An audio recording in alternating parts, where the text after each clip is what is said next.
بھی آپ اچھے مختار بنتے ہیں. کیسے؟ کیونکہ یہ اولاد آپ کو کس نے دی ہے؟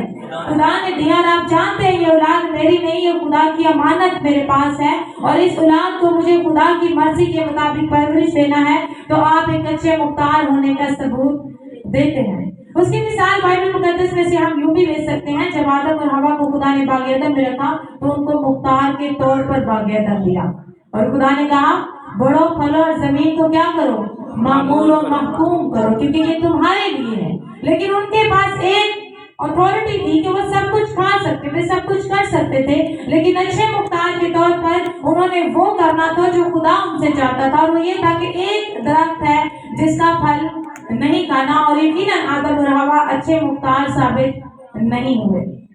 تھوڑا سا آگے چل کر دیکھیں تو یوسف کے پاس پوتیفار نے اپنا سارا گھر بار دے دیا, اپنے گھر کا سارا کنٹرول یوسف کو دے دیا. اور یوسف کی پوتیفار کی بیوی جب یوسف سے زناکاری کی پیشکش اسے کرتی ہے تو وہ کہتا ہے کہ دیکھ میرے مالک نے یہ سارا گھر اور یہ سب کچھ مجھے سونپا ہے سوا تیرے. اور وہ کہتا ہے میں خدا کی نظر میں اتنی بڑی بدی کیوں کروں, کیونکہ وہ جانتا ہے کہ میں اس گھر کا مختار ہوں, مالک نہیں ہوں. ایک اچھا مختار جو ہے وہ مالک کی چیزوں کی قدر کرتا ہے. اور کل بھی ہم یہ بات سیکھ رہے تھے کہ اس زمین پر جتنی بھی چیزیں ہیں, جتنے بھی مخلوق ہیں, جو کچھ بھی ہے وہ خدا کیا, اور ہماری اس میں پرفارمنس کیا ہے, ہمارا اس میں کردار کیا ہے کہ ہم ایک اچھے مختار کی طرح رہیں, ایماندار مختار کی طرح رہیں. اور مسیحی ہوتے ہوئے, ایماندار ہوتے ہوئے سوال یہ ہے کہ کیا ہم اچھے مختار ہیں؟ کیا ہم خدا کی دی ہوئی نعمتوں میں خدا کے ساتھ ایماندار ہیں؟ کیا ہم خدا کی دی ہوئی برکتوں میں خدا کے ساتھ ایماندار ہیں؟ کیا خدا کے دیے ہوئے توڑوں میں ہم خدا کے ساتھ ایماندار ہیں؟ اگر ہم بائبل مقدس کا مطالعہ کریں, اور اسپیشلی بالخصوص اگر ہم عہد جدید کا مطالعہ کریں, تو عہد جدید میں یسوع مسیح نے 38 تماثیل بیان کی ہیں. ان 38 تماثیل میں سے 16 تماثیل ایسی ہیں جو صرف مختار کے بارے میں بیان کرتی ہیں. عہد جدید کی ہر 10ویں آیت اچھے مختار کو بیان کرتی ہے, مختاری کے جو کنسپٹ ہے اس کو واضح کرتی ہے. اگر آپ عہد جدید میں دیکھیں تو 500 آیات ہمیں عہد جدید میں ملتی ہیں جو ایمان کے ساتھ تعلق رکھتی ہیں. 500 آیات ایسی ہیں جن کا تعلق صرف دعا کے ساتھ ہے. اور آپ کو بڑی حیرانگی ہوگی یہ سن کر کہ ایسی آیات جن کا تعلق مختار ہونے کے ساتھ ہے وہ عہد جدید میں کتنی ہیں؟ 2000 آیات ہیں جو آپ کی مختاری پر بات کرتے ہیں.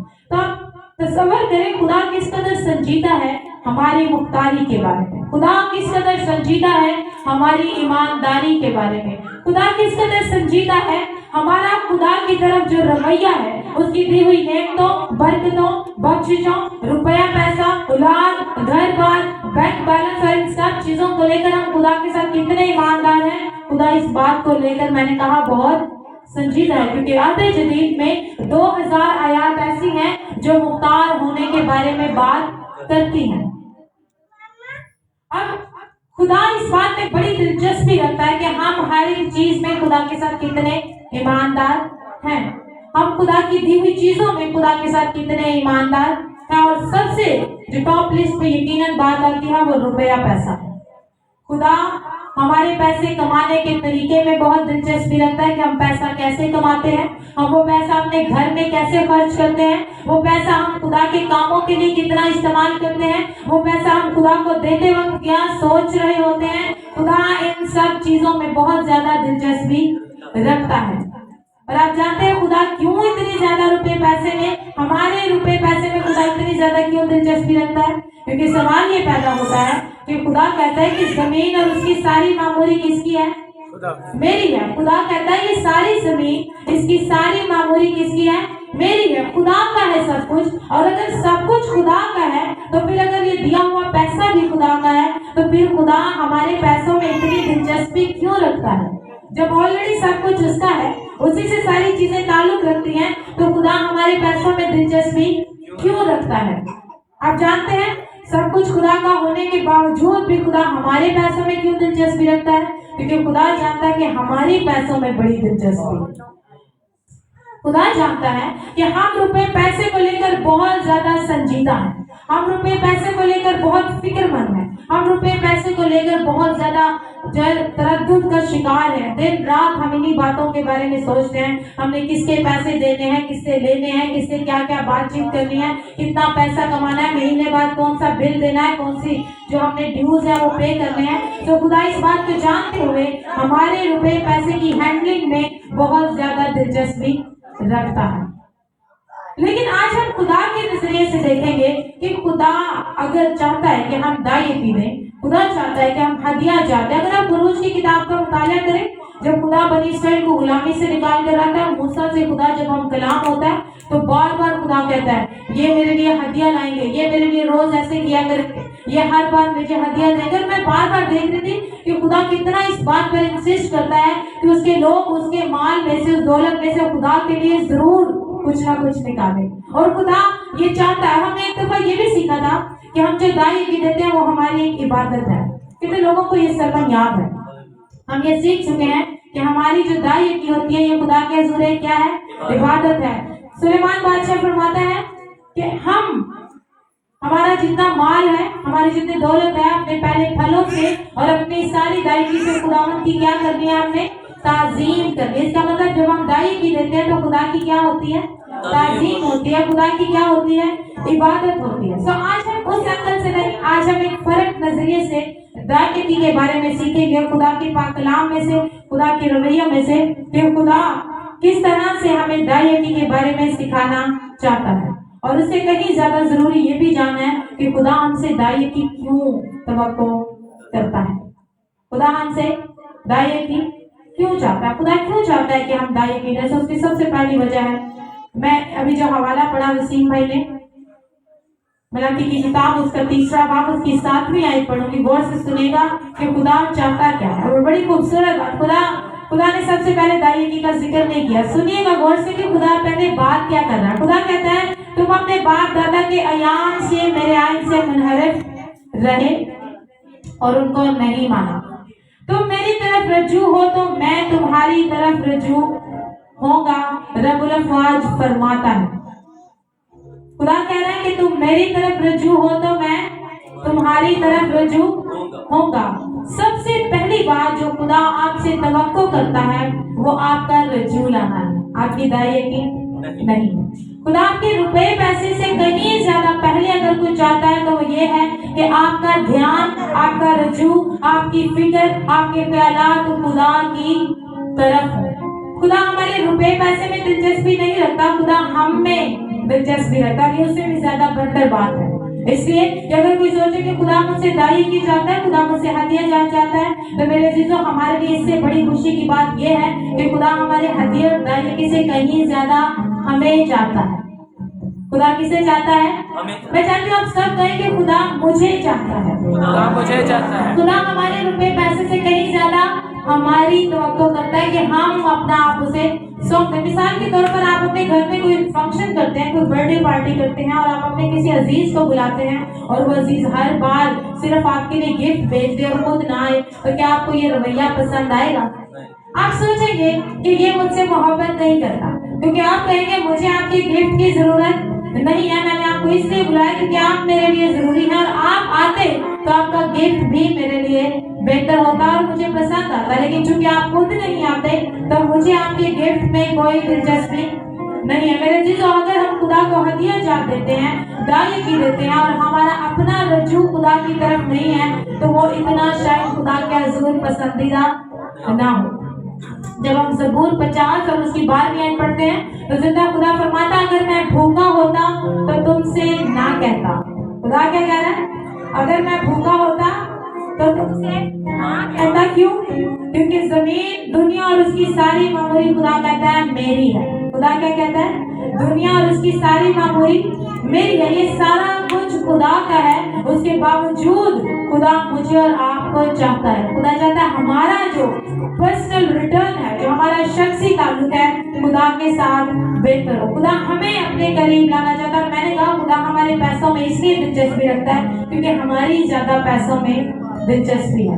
हम ज्यादा पैसा कमाने के बारे में सोचते हैं, हम ज्यादा पैसे को मैनेज करने के बारे में सोचते हैं। खुदा चाहता है कि हमारा ध्यान पैसे से हटे और खुदा की तरफ लगे। हालेलुया। खुदा चाहता है कि हमारा ध्यान पैसे से हटे और किसकी तरफ लगे? खुदा की तरफ। जहाँ पे हम ज्यादा इन्वेस्ट करते हैं वहाँ पे हमारा ज्यादा ध्यान रहता है। इसलिए बाइबल मुकद्दस फरमाती है जहाँ तेरा माल है वहाँ तेरा दिल भी लगा रहेगा। खुदा चाहता है आपका माल खुदा के घर में हो तो आपका दिल भी कहाँ लगा रहेगा? खुदा के घर में लगा रहेगा। जब आपका माल खुदा के पास आता है तो आप भी खुदा के पास आएंगे। इसका मतलब है खुदा कितनी टेक्निकली आपको ट्रेन कर रहा है अपने करीब लाने के लिए। खुदा किस तरह से आपको अपनी मोहब्बत में ज्यादा मजबूत कर लेना चाहता है ताकि आप पैसों से कहीं ज्यादा उस खुदा से मोहब्बत करना सीख लें। हालेलुया। आप एक दफा का जिक्र है, एक किसान होता है और उसके पास बहुत सारी जमीनें होती हैं। वो अच्छा खासा मालदार किसान होता है, लेकिन वो किसान क्या करता है, सुबह उठते ही अपने बेटों को खेतों में भेजता है और उनसे बहुत काम करवाता है। सारा दिन उसके बेटे काम करते हैं। उसके मुताबिक जो दूसरे किसान होते हैं उनके बेटों को इतना काम नहीं करना पड़ता। वो सुबह उठते हैं, खाना शाना खाते हैं और खेल कूद में लग जाते हैं। फिर कोई दिन में एक बार गए, खेत का चक्कर लगाया और फिर अपने घर में आए और खेलना शुरू किया और एंजॉय किया। अब वो किसान जो था, जो उस एरिया का सबसे बेहतरीन किसान था, उस एरिया का सबसे अमीर तरीन किसान था, वो अपने बेटों से बार बार और सारा दिन काम करवाता था। तो एक दिन उसका दोस्त उसे कहता है कि तुम इतने अमीर हो, तुम्हारे पास इतनी जमीनें हैं, इतने खेत हैं, तुम अपने बेटों से इतना काम क्यों करवाते हो? तुम अपने बेटों से इतना काम क्यों करवाते हो? तुम्हारे पास इतनी जमीनें, तुम्हारे बेटे बैठकर खा सकते हैं। तुम इतनी फसल की पैदावार क्यों चाहते हो कि सारा दिन तुम्हारे बेटे खेतों में काम करते हैं? आप जानते हैं उस किसान ने क्या जवाब दिया? उसने कहा मैं अपने बेटों से सारा दिन और पूरा महीना या पूरी फसल की पैदावार का काम इसलिए नहीं करवाता कि मेरे पास बेहतरीन फसल हो। मैं अपने बेटों से इसलिए काम करवाता हूँ कि मेरे पास बेहतरीन किसान हो। तो खुदा हमसे दायरे की तवक्को करके हमें एक बेहतरीन ईमानदार बनाना चाहता है। खुदा हमसे पैसे इकट्ठे करके कोई बैंक नहीं भरना। खुदा को बिल्कुल भी हमारे पास, हम सब जानते हैं खुदा को हमारे पैसों की जरूरत नहीं है। खुदा के मुंह से निकलता है वो काम हो जाता है। खुदा चंद सेकंड्स में कई लोगों को पैदा करने की कुदरत रखता है। खुदा के अल्फाजों में कुदरत है, लेकिन वो खुदा जो आसमानों के आसमान में नहीं समाता, जो इस कदर अजीम है, इस कदर बड़ा है, वो आपकी पॉकेट में पड़े चंद पैसों में से 10वां हिस्सा क्यों चाहता है? तो मैं बता दूं, खुदा आपको तामीर करना चाहता है ईमान की कुव्वत में, रास्तबाजी की कुव्वत में, फरमाबरदारी की कुव्वत में और वफादारी की कुव्वत में। वो चाहता है आप बेहतरीन ईमानदार बन जाए। खुदा चाहता है मैं और आप एक अच्छे ईमानदार बन जाए। और जब मैंने कहा बाइबल मुकद्दस कहती जहाँ तेरा माल है वहाँ तेरा दिल भी लगा रहेगा। और जब हमारा, और उससे पहले खुदा कहते हैं कि तुम मेरी तरफ रजू लाओ। जब हम खुदा की तरफ रजू लाएंगे, जब हमारा इंटरेस्ट खुदा की तरफ होगा, जब हमारी दिलचस्पी खुदा और उसकी शरीयत और उसकी बातों में होगी, तो हमारा रुपया पैसा हमारे लिए कोई अहमियत नहीं है। हम जानते हैं कि हम जिस खुदा के साथ ताल्लुक में हैं वो हमारी तमाम जरूरियात पूरी करने की कुदरत रखता है। तो खुदा पहले ये चाहता है कि हम खुदा की तरफ रुजू लाएं। जब हमारा खुदा के साथ ज्यादा ताल्लुक बेहतर हो जाएगा तो हम रुपए पैसे की बजाय खुदा पर ज्यादा तकिया करेंगे, हम खुदा पर ज्यादा इन्हिसार करेंगे, हम खुदा पर ज्यादा भरोसा करेंगे। और खुदा नहीं चाहता कि हमारा भरोसा हमारे बैंक में पड़े चंद हजार रुपए हो। खुदा नहीं चाहता हमारा भरोसा हमारे वो कुछ सेविंग्स हो और हम उन पर डिपेंड करेंगे, जब कोई मुश्किल आएगी तो मैं वहां से पैसे निकालूंगा। खुदा चाहता है कि हम ये कहें कि जब मेरी जिंदगी में मुश्किल आएगी तो मैं आसमान के खुदा को पुकारूंगा। हालेलुया। खुदा हमें तामीर करना चाहता है। और आप जानते हैं कि ईमानदार होते हुए सबसे बेहतरीन, सबसे खूबसूरत अगर खुदा को हम कुछ दे सकते हैं तो हमारे रुपए पैसे में से है। क्योंकि दिन रात हमारी जिंदगी जो है वो पैसे के इर्द गिर्द घूमती है। हम सारा दिन जरूरियात के बारे में सोचते हैं, अखराजात के बारे में सोचते हैं, फैमिली प्लानिंग जो होती है, फ्यूचर जो होता है, उन सब चीजों के बारे में सोचते हैं। और खुदा चाहता है कि हम इन चीजों में से कहीं निकल कर खुदा की मोहब्बत में इस तरह मर्ज हो जाएं कि हम रुपए पैसे पर इतना ज्यादा ध्यान ना दे। हमारा ध्यान सदा खुदा की जात पर। और मैंने कहा अगर हम खुदा को कुछ दे सकते हैं तो बेहतरीन है कि हम अपने रुपए पैसे में से खुदा की ताज़ीम करें। हम क्या करें? खुदा की ताज़ीम करें। हम हमारे पास जो है हम उनमें से खुदा की ताज़ीम करें। आज लोग अगर माली बहरान का शिकार है तो उसकी वजह यह है कि लोगों के दिलों में खुदा की खुशनुदी से कहीं ज्यादा जमीनी जरूरियात और ख्वाहिशात को पूरा करने का जज्बा है। लोगों के दिलों में आज भी है मैं अच्छा घर ले लूं, अच्छी गाड़ी ले लूं, अच्छा स्टेटस बनाऊं, मैं बेहतर से बेहतर चीज का इस्तेमाल करूं ताकि मैं जाना जाऊं कि मेरी एक शख्सियत है। और खुदा ऐसा हरगिज़ नहीं चाहता। खुदा चाहता है हमारी जिंदगी का बेहतर म्यार खुदा की फर्मा बरदारी हो। हमारी जिंदगी का बेहतर म्यार हमारी जेब में पड़े पैसे ना हो, बल्कि हमारी जिंदगी का बेहतर म्यार खुदा के साथ मोहब्बत और वफादारी हो। हमें अब खुदा चाहता है कि हम खुदाई की देने से कहीं ज्यादा पहले हम खुदा के साथ ताल्लुक में आ जाए, हम खुदा के साथ रजू करें, हम खुदा के साथ एक अच्छे फेलोशिप का हिस्सा बन जाए। फिर वो कहता है कि पूरी दाई की जकीरा खाना में लाओ। जब हम खुदा के हो गए तो हमारा पैसा किसका है? खुदा का है। जब हम खुदा के हो गए तो हमारी औलाद किसकी है? जब हम खुदा के हो गए तो हमारा घर बार किसका है? खुदा का। इसलिए खुदा कहता है कि तुम मेरी तरफ रजू लाओ तो मैं तुम्हारी तरफ रजू लाऊंगा। वो चाहता है हम रजू करें, हमारा ध्यान खुदा की तरफ लग जाए। इसलिए यीशु मसीह मुकद्दस मत्ती की मार्फत लिखी गई इंजील उसके 6 बाब की 33वीं आयत में कहते हैं बल्कि पहले तुम उसकी बादशाही और उसकी रास्तबाजी की तलाश करो तो ये सब चीजें तुमको कैसे मिल जाएंगी? ऐसे ही मिल जाएंगी, साथ में गिफ्ट के तौर पर मिल जाएंगी। जिन चीजों की तलाश में दुनिया रहती है वो चीजें आपको उसकी बादशाही और उसकी रास्तबाजी के साथ मिल जाएंगे। हालेलुया। तो सबसे पहले खुदा अगर हमसे दाई की चाहता है तो उसके पीछे वजह क्या है? खुदा हमें चाहता है कि हम खुदा के साथ एक अच्छे ताल्लुक में बन जाए। याद रखिएगा कोई भी दाई की कोई भी हदिया कोई भी शुक्रगुजारी खुदा को पसंदीदा नहीं होगी अगर वो शुक्रगुजारी वो हदिया वो दाई की खुशी से खुदा को नहीं दी गई। इसलिए बाइबल मुकद्दस फरमाते हैं खुदा किनको अजीज रखता है? खुशी से देने वालों को अजीज रखता है। खुदा खुशी से देने वालों को अजीज रखता है। और खुशी से इंसान तब देता है जब इंसान जानता है कि जिसको मैं दे रहा हूँ वो कहीं ज्यादा कीमती है उस तोहफे से जो मैं उसको दे रहा हूँ। तो जब हम खुदा को दें तो खुशी से दें। मैंने कहा खुदा चाहता है हमारा खुदा के साथ एक बेहतरीन ताल्लुक बने। तो दाई की मांगने की खुदा के पीछे जो सबसे इसके पीछे जो खुदा की सबसे पहली वजह है वो ये है कि हमारा खुदा के साथ क्या हो? ताल्लुक डिवेलप हो, खुदा के साथ हमारी फेलोशिप हो। दूसरी वजह जो खुदा चाहता है कि हम दाई की दें और वो वजह ये है कि खुदा मेरी और आपकी रूहानी ताजगी रूहानी तजदीद चाहता है, स्पिरिचुअल रिन्यूअल चाहता है। और 10वीं आयत को पढ़ूंगी उसमें खुदा बड़ी खूबसूरत से फरमाते हैं पूरी दाई की जकीरा खाना में लाओ ताकि मेरे घर में एक खुराक हो और इसी से मेरा इम्तिहान करो। रब्बुल अफ़वाज फरमाता है कि मैं तुम पर आसमान के दरीचों को खोलकर बरकत बरसाता हूँ कि नहीं, यहाँ तक कि तुम्हारे पास इसके लिए जगह ना रहे। खुदा के मुंह से यह इरशाद हो रहा है कि पूरी दाई की क्या करो? जकीरा खाना में लाओ ताकि मेरे घर में क्या हो?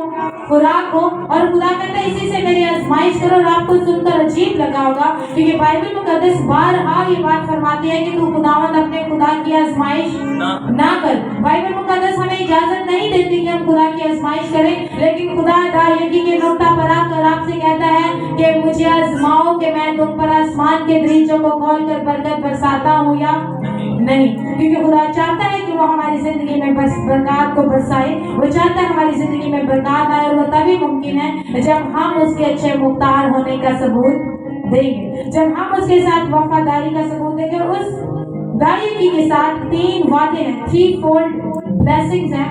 सबसे पहले खुदा कहता है बरकत बरसाऊंगा। जब खुदा हमें बरकत देगा तो हमारा ईमान मजबूत होगा। जब हमारी जिंदगी में बेहतरी आएगी तो हमारा खुदा की तरफ ईमान बेहतर होगा। फिर खुदा कहता है और मैं तुम्हारी खातिर टिड्डी को डांटूंगा। खुदा क्या कह रहा है? मैं तुम्हारी खातिर क्या करूंगा?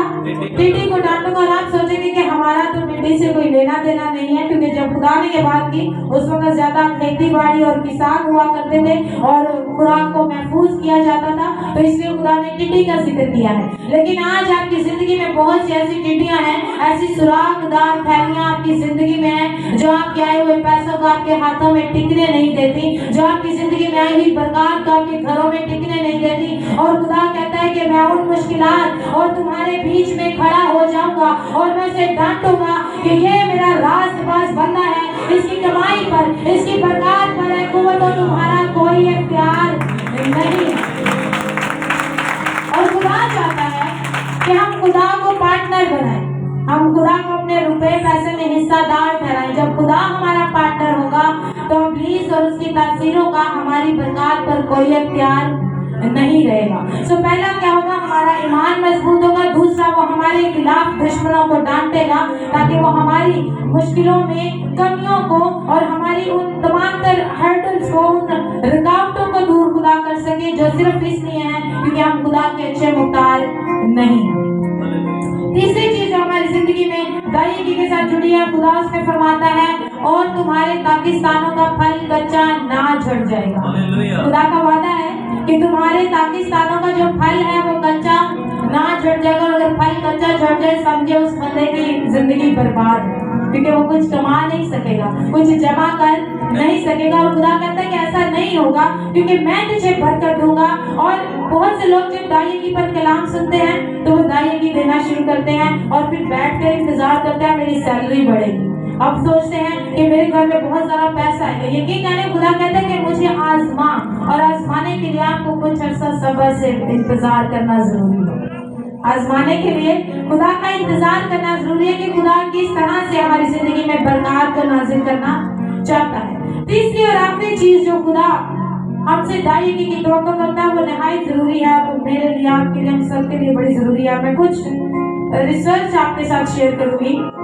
पहली चीज, खुदा हमसे दायगी इसलिए चाहता है, खुदा चाहता है कि हम खुदा के साथ शख्सी ताल्लुक में मजबूत हो जाए। दूसरी वजह जो खुदा दायगी चाहता है वो ये कि हमारी रूहानी तजदीद हो, रूहानी तौर पर हम मजबूत हो। क्योंकि बाइबल मुकद्दस में लिखा है कि अगर यीशु मसीह फरमाते हैं जो थोड़े में दयानतदार नहीं है वो ज्यादा में भी दयानतदार नहीं। और हम ऐसा सोचते हैं कि इस आयत का मतलब ये है अगर कोई शख्स 10,000 कमाता है और वो उसमें से अगर दायगी नहीं देता तो वो 10 लाख में से भी दायगी नहीं देगा। लेकिन इस बात को यीशु मसीह आगे चलकर और वाज़ेह करते हैं, वो कहते हैं अगर तुम नाराज दौलत में दयानतदार ना ठहरे तो हकीकी दौलत तुम्हारे हाथ, तुम्हारे स्पुर्द कौन करेगा। यीशु मसीह इस बात को वाज़ेह करते हैं, आज जो हमारे पास दौलत है, आज जितनी हमारे पास सहूलियात है, जितनी भी चीजें हैं, ये अब तक कायम रहने वाली नहीं है, ये नाराज है, ये बहुत जल्द खत्म हो जाने वाले। और यीशु मसीह कहते हैं अगर इन चीजों में जो बहुत जल्द खत्म हो जानी है, जो पैसा बहुत जल्द खत्म हो जाना है, जो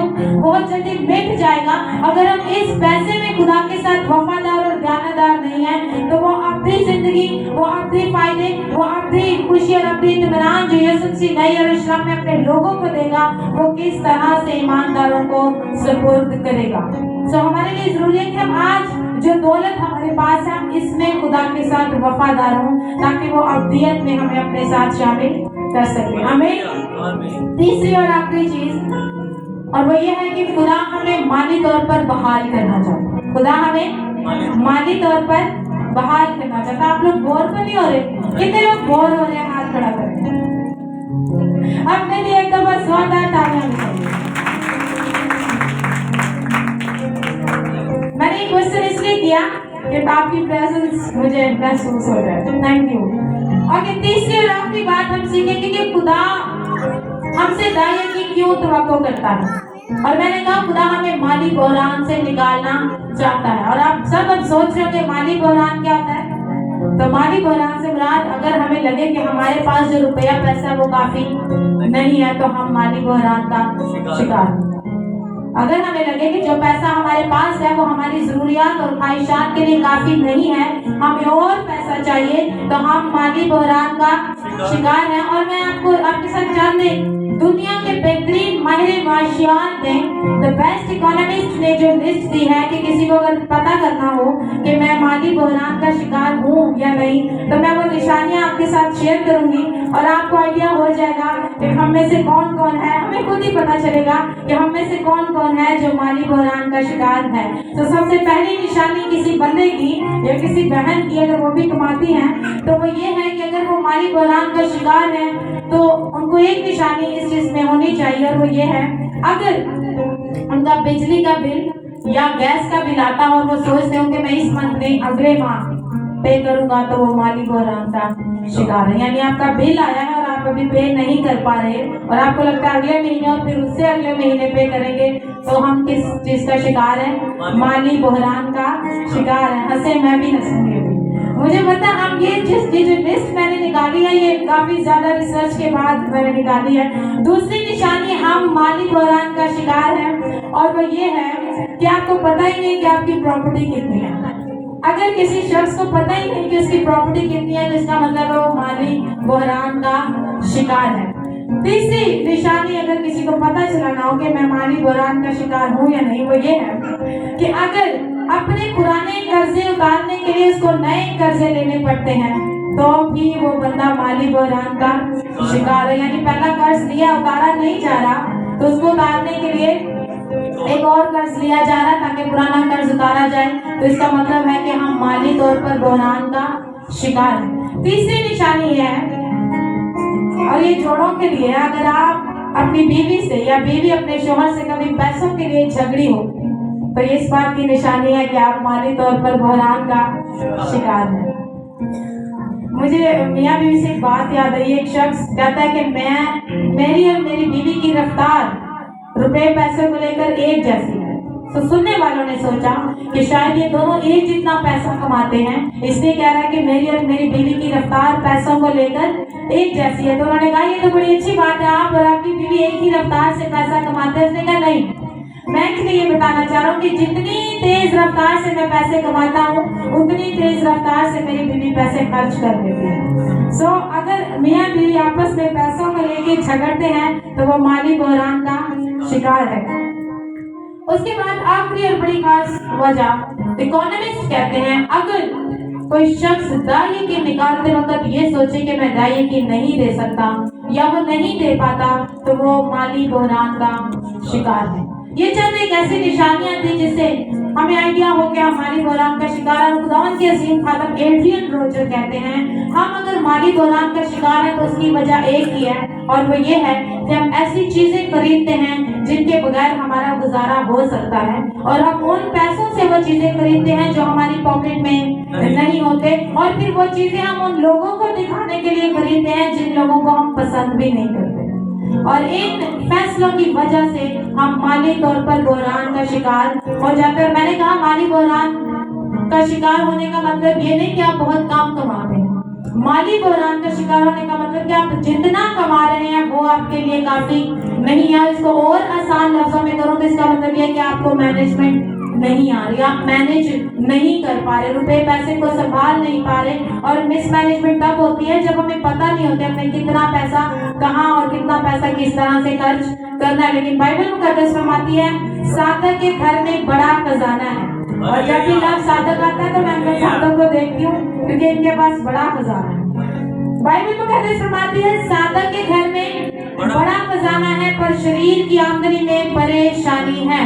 साधक भी कमाता है और शरीर भी कमाता है, लेकिन वो साधक जो उस कमाई में उस रुपए पैसे में खुदा के साथ ईमानदार और वफादार है वो उस शरीर से कहीं ज्यादा बेहतर है क्योंकि उसकी आमदनी में क्या है? बरकत है। उसकी आमदनी में खुदा उसका पार्टनर है, खुदा उसके साथ हिस्सादार है। सो बाइबल मुकद्दस फरमाती है साधक के घर में बड़ा खजाना है। कौन सा खजाना है? बरकत का खजाना है, मोहब्बत का खजाना है, इत्मीनान का खजाना है, तसल्ली का खजाना है और एक दूसरे के साथ यगानत का खजाना है। लेकिन बाइबल कहती है कि शरीर की आमदनी में क्या है? परेशानी है। वो परेशान है कि मैं क्यों करूं और किस तरह से चीजों को ठीक कर सकता हूँ। और खुदा नहीं चाहता, मैंने कहा कि हमारा ध्यान रुपए पैसे और दौलत पर हो, क्योंकि इंसान की किताब पढ़े तो सुलेमान बादशाह कहते हैं कि मालदार होने की ख्वाहिश ना कर, अपनी इस दानिशमंदी से बाज आ। वो शख्स जिसके पास इतनी हिकमत और इतनी दौलत थी वो इंसान की किताब उसके 23वें बाब की 4थी आयत में फरमाते हैं मालदार होने के लिए परेशान ना हो। अगर यहाँ पर कोई भी बैठा पैसा कमाने के लिए परेशान है, मालदार होने के लिए परेशान है, तो हिकमत का बादशाह आपसे आज कह रहा है कि मालदार होने के लिए परेशान, इस बात के लिए तो बिल्कुल ना परेशान हो के मुझे क्या होना है? मालदार होना है। और वो कह रहा है अपनी इस दानिशमंदी से बाज आ। क्योंकि जब हम मालदार होने का सोचते हैं तो हमारा ध्यान रुपए पैसे की तरफ रहता है, हमारा ध्यान खुदा से हटकर किस तरफ चला जाता है, रुपए पैसे की तरफ। खुदा चाहता है हमारा ध्यान किस तरफ हो, खुदा की तरफ। अगर कोई शख्स कहे कि पैसा मेरी कमजोरी नहीं है, मुझे पैसे का बिल्कुल भी लालच नहीं है, तो मेरे यीशु हर एक इंसान के ख्यालात को दूर से जांच लेता है। शायद हमारे अल्फाज वैसे ना हो, लेकिन खुदा हमारे दिल की बात को जानता है। एक अमीर शख्स यीशु के पास आता है, रास्तबाजी का दावा करता है, यीशु मसीह के साथ मोहब्बत का दावा करता है, तो यीशु मसीह से क्या कहते हैं, अपनी सारी दौलत, अपना सारा माल बेच दे और किनको बांट दे, तो उसने बांट दी। बाइबल मुकद्दस में लिखा वो वहां से उदास होकर चला गया। आप जानते हैं वो क्यों उदास हुआ, क्योंकि अभी भी उसका खुदा उसकी दौलत थी, अभी भी उसका खुदा उसकी दौलत थी। लेकिन यीशु ये चाहता है कि मेरा और आपका खुदा वही खुदा हो जो जमीन और आसमान का खुदा है, जो इब्राहिम, इसहाक और याकूब का खुदा है। हमारा खुदा हमारी दौलत ना बन जाए, हमारा खुदा हमारी जरूरियात ना बन जाए। लास्ट में रोलन ट्रैफलो खुदा की एक अजीम खादम है, वो कहते हैं दाई की खुदा का हमारे लिए एक मैनेजमेंट ट्रेनिंग प्रोग्राम है। खुदा हमें ट्रेन करना चाहता है, दाई के जरिए से खुदा हमें क्या करना चाहता है, ट्रेन करना चाहता है, ताकि हम रुपए पैसे को बेहतर तरीके से हैंडल कर सकें। एक बात तो हमें वाजिया है कि खुदा हमारे रुपए पैसे का मोहताज नहीं है, खुदा हमारे रुपए पैसे का मोहताज नहीं है, खुदा को हमारे रुपए पैसे की जरूरत नहीं है, लेकिन खुदा हमसे इसलिए रुपया पैसा तवक्को करता है दायगी की सूरत में, हदियाजात की सूरत में, शुक्रगुजारी की सूरत में, क्योंकि वो चाहता है हमारा रुझान खुदा की तरफ हो जाए, हमारा ध्यान खुदा की तरफ हो। अब खुदा हमें कहता है कि आपने अपनी कमाई में से 10वां हिस्सा मुझे देना है। कितना हिस्सा खुदा को देना है? 10वां हिस्सा। यानी अगर हमने 1000 रुपया कमाया है तो उसमें से कितना हमने खुदा को देना है? 100 रुपया। कितना खुदा को देना है? 100 रुपया। आपको थोड़ा सा अजीब नहीं लगता? पहली बात हमने सीखी कि सारा कुछ खुदा का है, ऐसा ही है, सारा कुछ किसका है? खुदा का है। सारा रुपया पैसा हमें किसने दिया है? खुदा ने दिया। और फिर खुदा पहले देता है और फिर कहता है कि उसमें से 10वां हिस्सा फिर मुझे दो। ऐसा क्यों है? क्योंकि खुदा आपको देना सिखाना चाहता है, खुदा आपको ट्रेन करना चाहता है कि आपको देना आ जाए, खुदा के साथ वफादारी करना सीखें, और खुदा उस वसीले से आपके अंदर पैसे की मैनेजमेंट की ट्रेनिंग को क्रिएट करना चाहता है, ताकि आप सीख जाएं कि आपके पास जितने पैसे हैं आप उनमें से अपनी जरूरियात को पूरा करें। हमें आखिर में जुदाई की है वो हमारी जिंदगी में कौन सी खुसूसियात को पैदा करती है, मैं शॉर्ट करूंगी। सबसे पहली खासियत जुदाई की देने से हमारे अंदर डेवलप होती है वो है अकाउंटेबिलिटी। हम जिम्मेदार बनते हैं, हम काबिल बनते हैं और हम जवाबदेह बनते हैं कि मैं खुदा के साथ वफादार हूँ और मैं ये दाई की खुदा के हजूर लेकर आ रहा हूँ। आपको पता है जब हम दाई की देते हैं, अपनी कमाई में से 10वां हिस्सा देते हैं, तो हम इस बात का इकरार करते हैं कि खुदा ने मुझे इतना पैसा दिया है, खुदा ने मुझे इतनी बरकत दी है। अगर आप 500 रुपया दाई की लेके आते हैं तो आपका इस बात का इकरार है कि इस महीने खुदा ने आपको 5000 रुपए कमाने की तौफीक दी है। दूसरी चीज जो दाई की देने से हमारे अंदर डेवलप होती है वो है नज़्म-ओ-ज़ब्त। हम चर्च के एक डिसिप्लिन मेंबर बन जाते हैं, हम चर्च के एक जिम्मेदार मेंबर, और हमारे अंदर नज़्म-ओ-ज़ब्त पैदा हो जाता है। तीसरी चीज जो बड़ी खास है वो हमारे अंदर दयानतदारी है। जब हम दाई की देते हैं तो हमारे अंदर क्या पैदा होती है? दयानतदारी। कैसे?